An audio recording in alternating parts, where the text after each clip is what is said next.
नहीं हूँ, एजुकेशन के फील्ड से नहीं हूँ। मैं एक कलाकार हूँ, एक आर्टिस्ट हूँ, एक क्रिएटिव इंसान हूँ। और आप लोग बेहतर जानते हैं एजुकेशन के बारे में। इतने साल से आप एजुकेशन चला रहे हैं। पिछले कुछ साल से मेरा अनुभव हुआ है, चूँकि मैंने कुछ फिल्में की हैं। एक फिल्म थी तारे ज़मीं पर, और अभी हाल ही में मेरी जो फिल्म आई है 3 इडियट्स, ये दोनों फिल्में एजुकेशन के टॉपिक पर हैं। तो लिहाजा मैं इस वजह से मैंने काफ़ी रिसर्च की एजुकेशन के ऊपर, और कुछ चीज़ें मेरे सामने आई हैं, और वो चीज़ें मैं आपके सामने रखना चाह रहा हूँ। आज यहाँ पेरेंट्स हैं, एजुकेटर्स हैं, टीचर्स हैं, बच्चे भी हैं। हो सकता है, पता नहीं मैं कितना सही बोल रहा हूँ, गलत बोल रहा हूँ, लेकिन मेरे कुछ विचार हैं जो मैं आपके सामने रखना चाहूँगा एजुकेशन से जो जिनका संबंध है। और वो ये कि सबसे पहले तो हर बच्चा ख़ास होता है। ये मैंने डिस्कवर किया अपने रिसर्च में। हर बच्चा ख़ास होता है। हर बच्चे में, हमारी तरह, आपकी तरह और हमारी तरह, हर बच्चे में कुछ ना कुछ काबिलियत होती है, कुछ ना कुछ कमज़ोरी होती है। मुझ में भी कमज़ोरी है, काबिलियत है। आप में भी कुछ ना कुछ काबिलियत और कमज़ोरी है, और हर बच्चे में कुछ ना कुछ कमज़ोरी और काबिलियत होती है। और हमें as parents, as elders, as education system, हमें हर बच्चे की खासियत को पहचानना है, उसे मदद करनी है। उसकी क्या खासियत है, उसका क्या दिल चाहता है, उसे किस चीज़ में खुशी मिलती है, वो हमें उसको हेल्प करना है कि हम उसको वो ढूंढ सके, और उसमें हमें सपोर्ट करना है। और जो उसकी कमज़ोरी है उसमें हमें उसको सपोर्ट करना है। मुझे अक्सर एजुकेशन इंस्टीट्यूट्स मुझे बोलते हैं कि हम हमारे स्कूल में सारे बच्चे पास होते हैं, हमारे स्कूल में सारे बच्चे फर्स्ट आते हैं, या हम जो बोर्ड एग्ज़ाम है उसमें हमारे सारे बच्चे पास होते हैं। मुझे एक सवाल पूछना है कि हमारे कितने बच्चे खुश हैं। सबसे बड़ा सवाल मेरा ये है, how many of our children are happy. और वो जो हैप्पीनेस कोशेंट है ना, वो मेरे लिए सबसे अहम है। क्योंकि देखिए, पढ़ाई लिखाई तो हम सीख ही लेते हैं।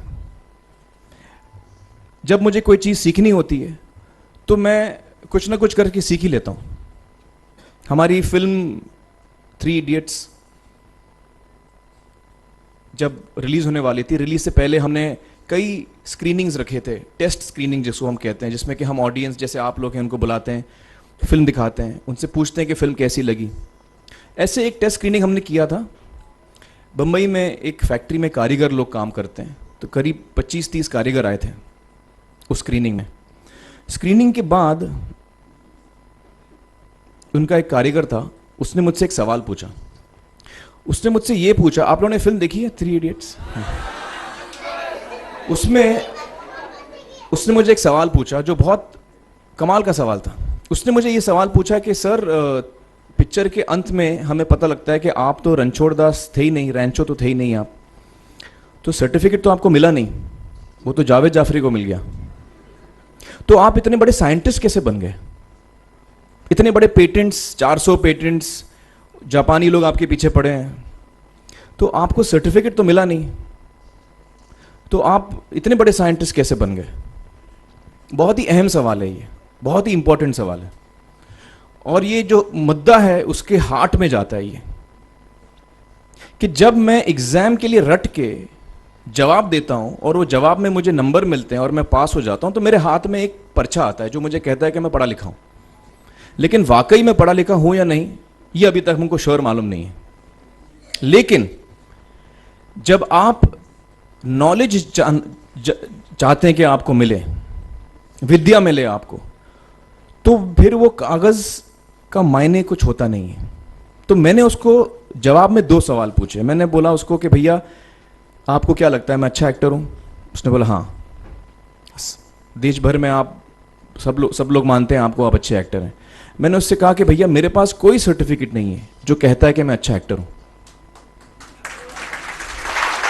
मेरे पास कोई कागज नहीं है जो मुझे बोलता है कि मैं अच्छा एक्टर हूं। मैंने फिर उससे एक सवाल पूछा कि मैंने सुना आप बहुत अच्छे कटर हैं, आपके जो बॉस मुझे बताते हैं कि आप उनके मेन कटर हैं और आपकी बड़ी इज्जत करते हैं वो, आपके पास कोई पर्चा है, सर्टिफिकेट है जो मुझे बताता है कि आप कटर हो? उसने बोला नहीं सर। तो मैंने बोला आपका जवाब आपको इधर ही मिल गया। Education is beyond marks, education is beyond grades, education is what you learn. और मेरी इच्छा है कि हिंदुस्तान में हम एजुकेशन को इस नज़रिए से देखें कि हम अपने बच्चों को वाकई शिक्षा दें। और शिक्षा हम खुशी से दें, क्योंकि शिक्षा में सिर्फ ज्ञान नहीं होता, शिक्षा में एक और चीज़ मिली हुई होती है, वो ये है कि हम अपने बच्चों को डेवलप करते हैं एज ह्यूमन बींग्स। आगे चल के वो ज़िंदगी में अच्छे इंसान बने, आगे चल के वो अपने पैरों पे खड़े रह सकें, आगे चल के वो इज्जत की ज़िंदगी जी सकें, आगे चल के वो दूसरों के बारे में ध्यान रखें, आगे चल के वो किसी के चेहरे पे मुस्कुराहट ला सकें, आगे चल के वो किसी की मदद कर सकें। This is what we should develop of our children. ये मेरी फीलिंग है। मैं जहाँ भी देखता हूँ, ये मेरे साथ भी हुआ है जब मैं छोटा था। जब से हमारे बच्चे छोटे होते हैं, जब से बच्चे पैदा होते हैं, बच्चा घर आता है, हम बच्चे को पूछते हैं भाई मार्क्स कितने मिले, फर्स्ट आए कि सेकंड आए? वो बोलता है सेकंड। सेकंड आए तो अरे फर्स्ट नहीं आए, डांट पड़ती है उसको। जो बोलता है मैं 10th आया तो उसकी तो हालत ही बुरी हो जाती है। बच्चे को लगता है यार ये फर्स्ट आना बड़ा ज़रूरी है। उसको रेस में हम पूछते हैं तुम रेस में फर्स्ट आए कि सेकंड आए? में हम उसको बचपन से, जब से वो लोअर केजी में होता है, जब लोअर केजी में रेस होती है, चमचा मुंह में लगा के उसमें नींबू डाल के भागते हैं। उसमें भी हम बच्चे को पूछते हैं अरे मेरा बेटा फर्स्ट आएगा, ला ओ बेटा मेरा फर्स्ट आना, मतलब पेरेंट्स चिल्ला रहे हैं बेटा भागो, मतलब नींबू लेके भागो। तो उसमें होता क्या है कि बच्चे को लगता है कि यार ये बड़ा जरूरी है। मेरे पेरेंट्स को हमेशा, मेरे पेरेंट्स मुझे एक ही सवाल पूछते हैं, मैं फर्स्ट आया कि नहीं। उसके जहन में ये बात बैठ जाती है कि मेरे को अव्वल आना है, मेरे को कंपीट करना है, मेरे को बाकी लोग से आगे निकलना है। टीचर्स भी यही सवाल उसको पूछते हैं आमतौर पे, ये मेरे साथ हुआ है। होता क्या है कि जब वो बच्चा 21 साल का होता है तो वो बड़ा सेल्फिश हो जाता है, और उसको सेल्फिश हमने बनाया, हमारे सिस्टम ने बनाया।